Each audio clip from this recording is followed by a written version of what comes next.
घर के लिए कौन सा शंख श्रेष्ठ है? प्रिय भक्तों, सनातन धर्म में कुछ वस्तुएं ऐसी हैं जो केवल साधारण वस्तु नहीं होती, बल्कि वे स्वयं में एक जीवंत शक्ति होती है, जैसे तुलसी, रुद्राक्ष और शंख। आज की ये कथा केवल शंख के प्रकार गिनाने के लिए नहीं है, बल्कि ये जानने के लिए है कि शंख क्यों पूजनीय है, इसके पीछे कौन सी दिव्य कथा है और घर में कौन सा शंख रखने से सुख समृद्धि आती है। नारद जी का प्रश्न। एक समय की बात है, देवलोक में महर्षि नारद विचरण करते हुए श्री हरि विष्णु के धाम पहुंचे। नारद जी के मन में एक गूढ़ प्रश्न था। नारद जी ने विनम्रता से पूछा, प्रभु, पृथ्वी पर मनुष्य शंख को पूजा में तो रखता है, परंतु उसे इसके रहस्य का ज्ञान नहीं। कृपा कर बताइए, शंख का जन्म कैसे हुआ और इसके कितने प्रकार हैं?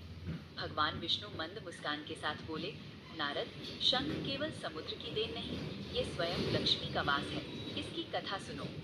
शंख की उत्पत्ति की कथा। भगवान बोले, समुद्र मंथन के समय जब देव और असुरों ने मंदराचल पर्वत से क्षीर सागर को मथा, तब अनेक दिव्य वस्तुएं प्रकट हुई।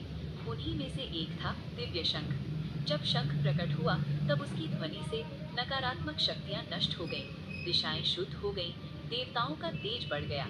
उसी समय लक्ष्मी जी ने कहा, जहाँ शंख होगा वहाँ मैं निवास करूंगी। इसलिए शंख को लक्ष्मी का प्रतीक माना गया। शंख का आध्यात्मिक महत्व। भगवान विष्णु बोले, नारद, शंख में 3 शक्तियां समाहित होती हैं, जल तत्व, शुद्धता, वायु तत्व, प्राण शक्ति, नाद तत्व, ओंकार की ध्वनि। जब शंख बजता है तो उसकी ध्वनि ओम के समान होती है, जो ब्रह्मांड की मूल ध्वनि है। शंख कितने प्रकार के होते हैं? अब नारद जी ने पूछा, प्रभु, शंख तो कई प्रकार के दिखते हैं, कृपा कर उनके भेद बताइए। भगवान बोले, 1. दक्षिणावर्ती शंख, सबसे श्रेष्ठ। ये दाईं ओर खुलता है, ये अत्यंत दुर्लभ होता है। महत्व, स्वयं लक्ष्मी का वास, धन, वैभव और सौभाग्य देता है। राजा और गृहस्थ दोनों के लिए श्रेष्ठ। कथा, कहा जाता है कि समुद्र मंथन में जो शंख सबसे पहले निकला, वही दक्षिणावर्ती था। 2. वामावर्ती शंख, सामान्य शंख। ये बाईं ओर खुलता है, अधिकतर पूजा में यही प्रयोग होता है। महत्व, पूजा, अभिषेक और जल अर्पण, घर की नकारात्मकता दूर करता है।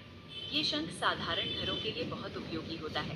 3. गणेश शंख। इस शंख की आकृति गणपति जैसी होती है। महत्व, बुद्धि और विघ्न नाश, व्यापार में सफलता, बच्चों की पढ़ाई में लाभ। 4. मोती शंख। ये सफेद और चमकदार होता है। महत्व, मानसिक शांति, सौंदर्य और आकर्षण, वैवाहिक सुख। 5. गोमुखी शंख, जिसका मुख गाय के मुख जैसा होता है। महत्व, पितृदोष शांति, वास्तु दोष निवारण, जल अभिषेक के लिए श्रेष्ठ। 6. कृष्ण शंख, काले रंग का दुर्लभ शंख। महत्व, तंत्र बाधा से रक्षा, भय और नकारात्मक शक्तियों से सुरक्षा। घर के लिए कौन सा शंख सर्वोत्तम है? नारद जी ने पूछा, प्रभु, गृहस्थ के लिए कौन सा शंख उत्तम है? भगवान विष्णु बोले, यदि सामान्य गृहस्थ हैं, वामावर्ती शंख रखें, पूजा में जल अर्पण करें। यदि आर्थिक समस्या है, दक्षिणावर्ती शंख, यदि संभव हो, केवल पूजा स्थल में रखें, बजाए नहीं। यदि घर में तनाव है, मोती शंख, पूजा स्थान या शयन कक्ष में। यदि व्यापार में बाधा है, गणेश शंख। शंख रखने के नियम। भगवान ने स्पष्ट कहा, शंख को कभी जमीन पर ना रखें, मंगलवार और शनिवार को शंख ना बजाएं, पूजा के बाद शंख में जल ना छोड़ें, अपवित्र हाथों से ना छुएं। कलयुग में शंख का महत्व। भगवान बोले, नारद, कलयुग में जहाँ मंत्र भूल जाएंगे, वहाँ शंख की ध्वनि भी पर्याप्त होगी। जो प्रतिदिन शंख बजाता है, उसका मन शुद्ध होता है, घर में देवताओं का वास होता है, मृत्यु के समय भय नहीं रहता। कथा का उपसंहार। नारद जी ने हाथ जोड़कर कहा, प्रभु, आज आपने शंख का सच्चा रहस्य प्रकट कर दिया। भगवान विष्णु बोले, जो इस कथा को सुनेगा, जो श्रद्धा से शंख का सम्मान करेगा, उसके जीवन में अंधकार नहीं टिकेगा। भगवान विष्णु की वाणी सुनकर नारद जी का हृदय दृढ़ हो उठा, परंतु उनके हृदय में एक और प्रश्न उठ खड़ा हुआ। नारद जी बोले, प्रभु, आपने शंख के गुण, नियम और रहस्य बताए, परंतु यदि कोई मनुष्य अज्ञानवश शंख की भूल कर दे, तो क्या उसके लिए कोई प्रायश्चित है? भगवान विष्णु कुछ क्षण मौन रहे, फिर करुण स्वर में बोले, शंख दोष और उसका प्रायश्चित। नारद, अज्ञान भी दोष बन जाता है, परंतु पश्चाताप उसे नष्ट कर देता है। भगवान बोले, यदि किसी से भूल हो जाए, शंख गिर जाए, शंख अपवित्र हो जाए या शंख का अपमान हो जाए, तो शंख को गंगा जल से शुद्ध करें, 1 दिन उपवास रखें, विष्णु सहस्त्र नाम का पाठ करें, शंख में जल भरकर तुलसी अर्पित करें। ऐसा करने से शंख दोष शांत हो जाता है। एक गृहस्थ स्त्री की कथा। इसके बाद भगवान ने एक और कथा सुनाई। एक साधारण गृहस्थ स्त्री थी। उसके घर में दरिद्रता, रोग और क्लेश का वास था। एक दिन किसी साधु ने उसे एक छोटा सा वामावर्ती शंख दिया और कहा, बेटी, इसे भगवान का स्वरूप समझकर रखो। स्त्री ने कभी शंख को खाली नहीं छोड़ा, रोज उसमें जल रखा, दीपक के पास रखा। कुछ समय बाद घर का कलह शांत हुआ, पति को काम मिला, रोग दूर हुए। स्त्री समझ गई कि शंख चमत्कार नहीं, विश्वास की परीक्षा है। शंख और वास्तु का संबंध।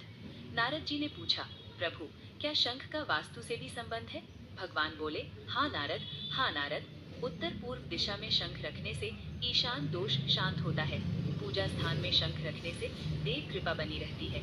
रसोई में शंख रखने से अन्न दोष नहीं होता, परंतु शंख को शयन कक्ष में बजाना वर्जित है। शंख को बाथरूम के पास ना रखें। शंख और बच्चों का भविष्य। भगवान ने कहा, नारद, जिन घरों में बच्चे पढ़ाई में मन नहीं लगाते, यदि वहाँ शंख नियमित बजाया जाए तो उनका चित्त स्थिर होता है। इसीलिए गुरुकुलों में शंखनाद होता था। विद्या आरंभ से पहले शंख बजाया जाता था। महाभारत का शंख रहस्य। नारद जी ने स्मरण कराया, प्रभु, युद्ध में शंखनाद क्यों किया गया? भगवान बोले, महाभारत में श्री कृष्ण का शंख पांचजन्य, अर्जुन का शंख देवदत्त, भीम का शंख पौंड्र। जब श्री कृष्ण ने शंख बजाया तो योद्धाओं का भय नष्ट हो गया, अधर्म कांप उठा, धर्म जाग उठा। भगवान बोले, जहाँ शंखनाद होता है वहाँ धर्म स्वयं उपस्थित होता है। कलयुग में अंतिम संदेश। भगवान विष्णु ने गंभीर स्वर में कहा, नारद, कलयुग में लोग मंदिर नहीं जाएंगे, परंतु यदि घर में शंख होगा तो मंदिर स्वयं ठहराएगा। जो व्यक्ति शंख का सम्मान करता है, उसकी मर्यादा रखता है, श्रद्धा से उसे पूजता है, उसके घर दरिद्रता टिक नहीं सकती, नकारात्मक शक्ति प्रवेश नहीं कर सकती। नारद जी का लोक प्रचार। नारद जी ने वीणा उठाई और तीनों लोकों में घोषणा की, हे मानव, शंख को केवल वस्तु न समझो, ये स्वयं नारायण का स्वरूप है। नारद जी की वाणी तीनों लोकों में गूंज उठी। देवता प्रसन्न हुए, ऋषि मुनि ध्यान में लीन हो गए और पृथ्वी पर मनुष्यों के हृदय में एक नई जिज्ञासा जाग उठी। नारद जी पुनः श्रीहरि विष्णु के चरणों में उपस्थित हुए और बोले, प्रभु, आपने शंख की महिमा तो बता दी, परंतु क्या ऐसा भी समय आता है जब शंख मौन होकर मनुष्य की परीक्षा लेता है? भगवान विष्णु मंद स्वर में बोले, हाँ नारद, शंख केवल ध्वनि से नहीं, मौन से भी परीक्षा लेता है। भगवान ने कहा, जब मनुष्य शंख रख तो लेता है, परंतु पूजा छोड़ देता है, श्रद्धा खो देता है और उसे केवल भाग्य बदलने की वस्तु समझ लेता है, तब शंख मौन हो जाता है। उसकी ध्वनि सुनाई नहीं देती, परंतु उसका मौन मनुष्य के कर्मों को उजागर कर देता है।